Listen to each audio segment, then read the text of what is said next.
Security stepped onto the plane, passengers held their breath, and the man in seat 3C calmly looked up, refusing to move from the spot he had every right to occupy.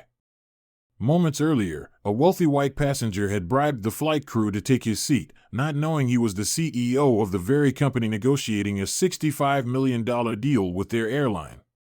What followed wasn't just a confrontation, it was the beginning of a corporate disaster.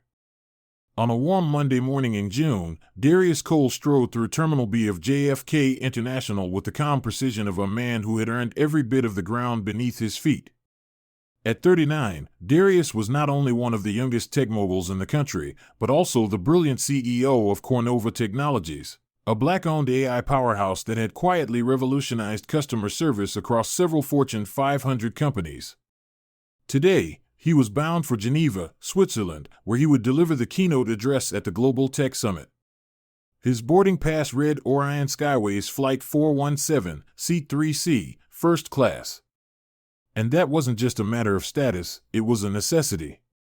The extra legroom in 3C allowed him to stretch out while reviewing final slides for his speech and making calls to his team. Darius, dressed in tailored navy slacks and a sleek gray zip-up, looked every bit the unassuming tech executive. No entourage. No designer sunglasses. Just confidence built on years of sacrifice and relentless brilliance. Yet none of that would matter the moment he stepped onto the plane. As he approached the gate, a few first-class passengers gave him side glances, some neutral, some wary. He smiled anyway.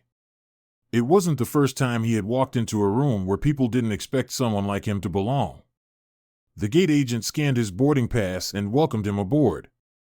Darius walked the short aisle to the exclusive first-class cabin, where the lighting was soft, the seats reclined into beds, and the air smelled faintly of bergamot and ambition. He stowed his briefcase in the overhead compartment above seat 3C, removed his tablet, and slid into his seat with the practiced ease of a man who had spent years in transit. He had barely finished syncing his Bluetooth headset when a voice sliced through the cabin's serenity. "Excuse me, sir," said a woman with a clipped tone and a polished uniform. "Can I see your boarding pass again?" Darius looked up, blinking once. The woman, Rachel, a tall, blonde flight attendant with a tight bun and tighter smile, didn't wait for a reply. She had that air of corporate confidence, polite on the surface but unmistakably dismissive underneath. Darius calmly pulled out his boarding pass and handed it to her. She barely glanced at it before speaking again. "Yes, well, there may have been a reassignment. This seat is usually reserved for one of our longtime platinum members." He raised an eyebrow. "As you can see, I'm a Titan member. This is my assigned seat." 3C, Rachel's smile didn't waver, but something flickered in her eyes, annoyance, maybe. Or the realization that this man was not going to fold quietly. She gave a stiff nod and walked away. Darius exhaled and turned back to his tablet. But peace would not last. Just minutes later, another presence loomed. A woman with platinum hair, white designer slacks, and a Hermes scarf that screamed old money stepped up to the row. "That's my seat," she said, loud enough for nearby passengers to hear. Her voice had a practiced southern lilt, the kind that made disdain sound like a compliment. "I always sit there. They know me on this route." Darius looked up, polite but firm. "This is seat 3C. It's on my ticket." Rachel reappeared almost immediately, clearly summoned. "Mr. Cole," she said, her voice lower this time. "Would you mind switching to another seat in the cabin? Ms. Langston flies with us frequently and this is her preferred seat." Darius stared at her for a long moment. "I'm sure she flies often," he said evenly. "But I paid for this seat. And I need the legroom to work during this flight. I'll be staying right here." Rachel's smile thinned. She turned to Victoria Langston, who stood stiffly in the aisle, arms crossed. "We'll see what we can do," Rachel murmured to her before walking toward the galley. Darius caught the eye of a businessman seated across the aisle who raised his brows, silently acknowledging the absurdity. Darius offered a shrug. What happened next unfolded quickly and quietly, but not unnoticed. Victoria reached into her handbag and, with subtle fingers, slipped a folded bill into Rachel's palm as she passed by. "Thank you for handling this," she whispered, just loud enough for a few passengers to hear. Some standards are still worth maintaining. The temperature in the cabin shifted. A tension laced the air as more passengers began to watch.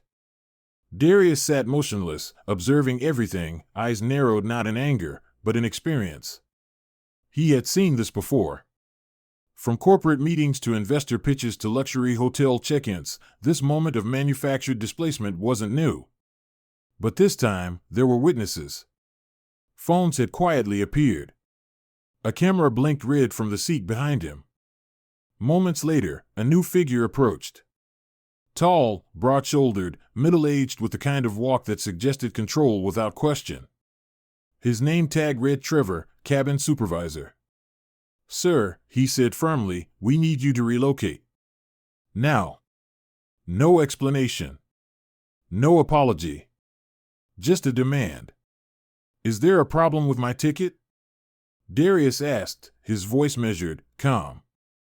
"Not with the ticket," Trevor said, his eyes flicking to Victoria, who remained hovering nearby. "But with the situation." The passengers were no longer whispering. They were watching. A woman in 4A began recording openly. A man behind Trevor shook his head slowly. "Let me be clear," Darius said, his voice still low. "This is my assigned seat. I have a Titan membership. And I'm not moving." Trevor's nostrils flared. "We can do this the easy way or call security." And just like that, the line had been crossed. The power play was no longer subtle. It was public. And it was recorded. 10 minutes later, airport security officers arrived. 2 men in uniform walked straight to seat 3C. "Sir, we need you to come with us." Darius sighed, set down his tablet, and stood, not because he had to, but because he knew the game. As he walked past Victoria, who now took her usual seat with a victorious smirk, he looked at her and simply said, "You have no idea who you're dealing with." Outside the plane, in the terminal security office, Darius made a single call. "Elena," he said to his COO, "send the video to legal. They've made a mistake. And they're about to find out just how big." Outside the terminal, seated in a quiet security office surrounded by sterile white walls and the low hum of buzzing fluorescence, Darius Cole sat with a calm that didn't match the firestorm already forming behind his eyes. The security officers who had forcibly removed him from his assigned seat moments earlier now loitered awkwardly, sensing they had just made a grave mistake. Darius held his phone to his ear, his voice low and deliberate. "Elena," he said to his COO, "I need you to send the footage to legal, immediately. They've crossed the line. And they're going to learn today who they really just put their hands on." What no one on that Orion Skyways flight knew, not the smug cabin supervisor Trevor, not the rattled flight attendant Rachel, and certainly not Victoria Langston, still basking in her self-importance back in 3C, was that they had just humiliated the CEO of Cornova Technologies, a man whose name carried weight not just in tech boardrooms but across Wall Street. And worse, the very airline that had disrespected him was in the final stages of negotiating a $65 million partnership with his company to upgrade their outdated customer systems. A deal so important Orion's leadership had labeled it mission critical in every internal memo. But it wasn't just about business now. This was about integrity. And Darius had no intention of letting it slide. Back in the plane, passengers were still murmuring, some replaying the video they just captured. The woman in 4A who had recorded the entire incident was already uploading the clip to Twitter with the caption, "This black man was removed from his paid seat in first class after a white woman bribed the flight crew. We saw it. We filmed it." Hashtag Orion discrimination. By the time the plane had pulled away from the gate, the video had already racked up 14,000 views. Within hours, it would cross into the millions. Darius, now waiting for his legal team to assemble, took a deep breath and began crafting a short statement to his communications director. "Do not respond to media yet. Let the video speak first. Then we act." As the footage began circulating across platforms, Twitter, Instagram, Reddit, so did the outrage. Influencers and public figures began to weigh in. Civil rights attorneys offered free legal counsel in the comments. Tech reporters started to connect the dots. Is this the Darius Cole of Cornova? One tweet read. If so, Orion just lit their house on fire. At Orion's corporate headquarters in Dallas, panic was setting in. A junior analyst monitoring brand mentions flagged the video to his manager. Within minutes, it was on the desk of CEO Martin Delaney. Tell me this is a deep fake, Martin muttered, staring at the screen as Darius calmly defended his right to stay in seat 3C, only to be forcibly removed. Another angle showed Rachel pocketing a folded bill from Victoria Langston, clear as day. That's bribery. That's misconduct. That's him, Martin's voice cracked. That's Cole. Silence fell over the conference room as the leadership team scrambled to pull up client records. Confirmation arrived quickly. Yes, Darius Cole was indeed the CEO of Cornova Technologies. Yes, he was the lead on the $65 million proposal. And yes, he had just been dragged off their plane in front of a crowd of witnesses and millions more watching online.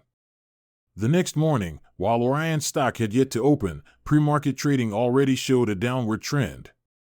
News anchors debated the incident live on air. If this man is who we think he is, this isn't just a PR disaster, it's a shareholder crisis, one analyst said on Bloomberg. Over in New York, Darius entered a sleek boardroom at the top of Cornova's Manhattan Tower. His team, Elena, General Counsel Lorna, and VP of Strategic Partnerships Mateo, sat waiting. The air was thick with purpose. You all saw the footage, Darius began. But here's what they didn't know. He pulled up a file on the screen. As of last quarter, Cornova acquired a 28% stake in Orion Skyways through proxy funds and secondary acquisitions. With our affiliated holdings, we are now the single largest shareholder. Gasps rippled across the table. They don't just owe us an apology, Darius said, his voice hardening. They owe us accountability. Within hours, Cornova issued a statement, measured but unmistakable. We are aware of a discriminatory incident involving our CEO and Orion Skyways. We are reviewing our current investment and all pending partnerships in light of this breach of ethical conduct. That same afternoon, Darius called an emergency shareholder meeting, invoking his right through Cornova's controlling interest. It was scheduled for the next morning, and attendance was not optional. That night, Victoria Langston's name began trending on social media. Her law firm profile was deleted. News outlets confirmed she had been the woman in the video handing cash to a flight attendant. The fallout spread fast. By morning, media vans were parked outside Orion's headquarters. Inside, a shell-shocked executive team sat across from Darius, who had flown back on a private jet to deliver his message in person. Mr. Cole, Martin Delaney began, sweat forming along his hairline. We cannot express how sorry we are. Save it, Darius interrupted, voice calm, controlled. This isn't about apologies. This is about decisions. He stood and approached the screen behind him, clicking to display a timeline. By 2 p.m. today, I expect the immediate termination of the 3 individuals involved: Rachel, the flight attendant; Trevor, the cabin supervisor; Captain Anderson, who failed to intervene. No negotiations. A murmur broke out among the executives. Second, he continued, your board will void all contracts related to our pending partnership. Cornova is walking away. Martin looked stricken. Mr. Cole, if we could, perhaps a suspension, some formal review. I said no negotiations, Darius repeated. You wanted to show the world what your values look like? Congratulations. Now you're going to feel them. He turned to leave but paused at the door. This didn't happen to me because I'm famous or wealthy. It happened because the culture you've built enabled it.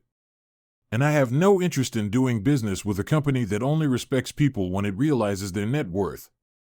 That afternoon, Orion stock plummeted 19%. Their customer service lines were flooded with cancellations. By the end of the week, 2 board members had resigned. Internally, the company's legal department was preparing for what would become a series of discrimination lawsuits tied to past incidents now being revisited in light of the scandal. Darius returned to Cornova headquarters quietly, but the industry was still reeling. Tech blogs, aviation forums, and mainstream media hailed the confrontation as a landmark moment in corporate accountability. But to Darius, it was only halftime. The fight wasn't about ego, it was about ensuring the next person didn't have to fight at all. The world was still watching. Just days after Darius Cole's explosive shareholder intervention and the immediate fallout that sent shockwaves through Orion Skyway's leadership, social media hadn't calmed, it had intensified. The video of his forced removal continued circulating with new commentary every hour. Editorials in the Washington Post, Forbes, and The Atlantic praised not only his composure in the face of racial bias, but the decisive, almost surgical way he had held the corporation accountable. But for Darius, this wasn't the end of a chapter, it was the beginning of a reckoning. Not a scorched earth response driven by anger, but a deliberate effort to rebuild a system that had failed, not just him, but countless others without the name recognition or the boardroom clout to fight back. 2 mornings after the shareholder meeting, Darius convened a press conference in New York. Dressed in a charcoal suit with no tie, standing at a podium in front of Cornova's sleek glass headquarters, he addressed the crowd of journalists head-on. "Let me be clear," he said calmly. "This isn't about punishing a few bad actors. This is about dismantling the culture that produced them." He paused, letting the silence hang. "Orion Skyways will ground all flights for the next 48 hours. Every team member, from pilots to janitorial crews to the C-suite, will participate in a company-wide anti-bias training initiative designed and led by Cornova's Behavioral Ethics Division. No shortcuts. No exceptions. It starts now." The announcement sent aviation analysts into a tailspin. In an industry where a single hour of delay could cost millions, a 2-day shutdown was unheard of. But Darius wasn't seeking approval from investors, he was setting a new standard. Inside Orion, the reaction was mixed. Some staff, especially in lower departments long ignored by management, felt seen for the first time.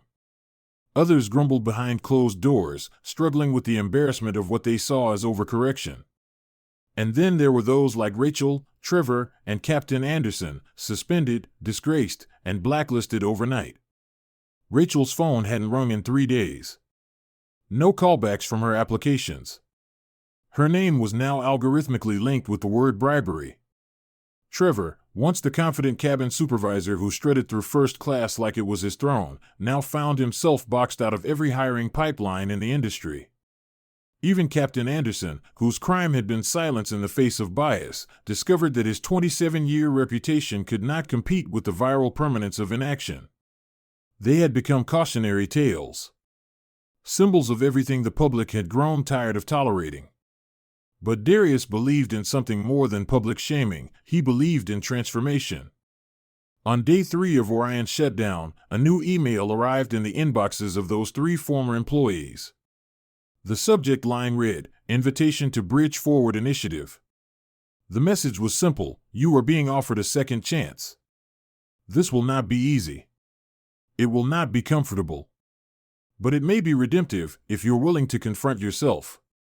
The program was Darius's brainchild, launched through the Cole Foundation for Justice and Innovation.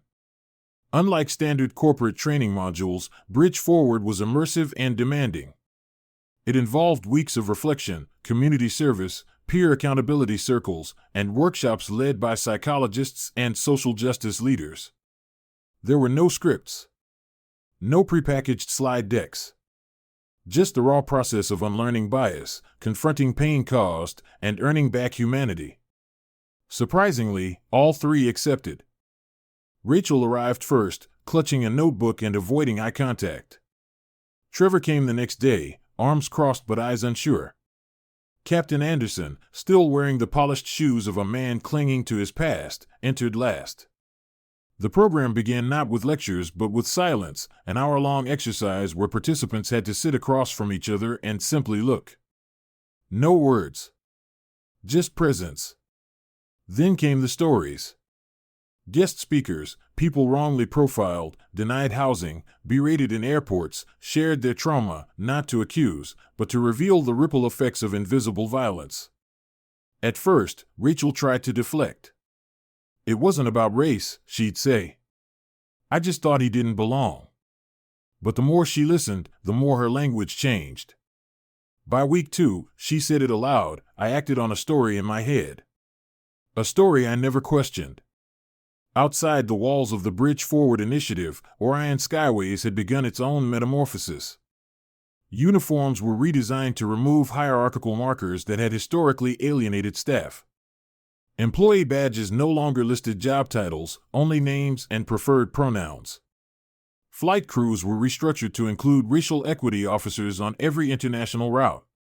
More radically, the company created an internal review board, half staffed by outside civil rights observers, half by long-tenured employees across departments, to oversee future discrimination complaints. But the most profound shift was in attitude. Where once customers of color had whispered about microaggressions in lounges and cabins, they now shared stories of fairness, empathy, and even warmth.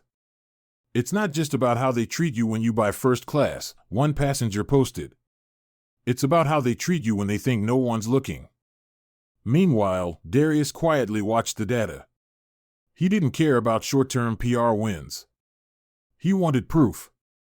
Independent auditors tracked internal complaints, customer experience surveys, and staff turnover. After 6 months, the numbers painted a new picture. Racial discrimination complaints dropped 82%. Employee morale, especially among service staff, increased by 37%. Retention of diverse hires doubled. Only then did Darius re-engage. He met privately with Orion's board, wearing the same gray zip-up he'd flown in on the day everything began. We've seen the change, he said. So here's what's next. He reinstated Cornova's investment, on one condition: 10% of the revenue from the failed contract would go to fund similar programs across other industries, starting with hospitality and healthcare. This can't stop with us, he said. It has to spread. Back at Bridge Forward, Rachel was now co-leading sessions for incoming participants, teaching from her scars, not in spite of them. Trevor had taken a ground crew job at a regional airline and was learning to lead from humility instead of ego. Captain Anderson had retired from flying but joined the training division of the FAA, where he worked to overhaul inclusion standards for new pilots. Darius never reached out to them directly. He didn't need to. Their actions now told the story better than any apology ever could. And so Orion Skyways, once synonymous with scandal, became a symbol of reinvention. Not because they avoided disaster, but because they embraced it, learned from it, and chose to rise again. Justice, Darius believed, wasn't always about revenge. Sometimes, it was about restoring what should have never been broken in the first place. And if that meant grounding every flight to lift people's dignity off the floor, then so be it. The sky, after all, should belong to everyone. What happened to Darius Cole is not just a story about power, race, or money. It's a mirror held up to the systems many of us move through every single day. At its core, this story is about dignity. About the quiet strength it takes to stay composed when every part of you is being questioned. And about what it means to use your voice, not for vengeance, but for lasting change. Darius had every right to be angry. To lash out. To tear it all down. But he chose something harder. He chose transformation. That's the first lesson I hope you take away. Justice doesn't always roar, it often speaks in steady resolve. True justice isn't satisfied with punishment alone. It seeks repair. It holds a vision of a better world and works patiently, persistently, and powerfully to build it. The second lesson is this: your identity should never be treated like a threat. Darius didn't look like what some thought a first-class passenger should be. And because of that, he was profiled, dismissed, and removed. But it wasn't the first time, and sadly, it won't be the last. Which is why we must stay vigilant, challenging the assumptions we carry, advocating for those whose voices are silenced, and refusing to accept business as usual when it hurts people. And lastly, we must never underestimate the impact of one person choosing to do the right thing, even when it's hard. Darius could have walked away, shaken the dust off, and chalked it up as another indignity. But instead, he chose to lead. Not with fury, but with vision. Not to destroy, but to rebuild. And in doing so, he created space for others to grow, change, and seek redemption. To our listeners here at Us, Justice Stories, thank you. Thank you for standing with stories like this. Thank you for believing that fairness, respect, and accountability should never depend on what someone looks like or where they sit on a plane. If you've ever been judged, overlooked, or pushed aside, please know, your voice matters. Your story matters. And we're honored to tell it. If this episode stirred something in you, whether frustration, hope, or a renewed sense of purpose, we ask one thing: share it. Keep the conversation going. Change doesn't come from the top down. It begins with everyday people saying, "This isn't right. And we can do better." From all of us at Us, Justice Stories, thank you for listening. We'll keep speaking truth. You keep showing up. Together, we make justice heard.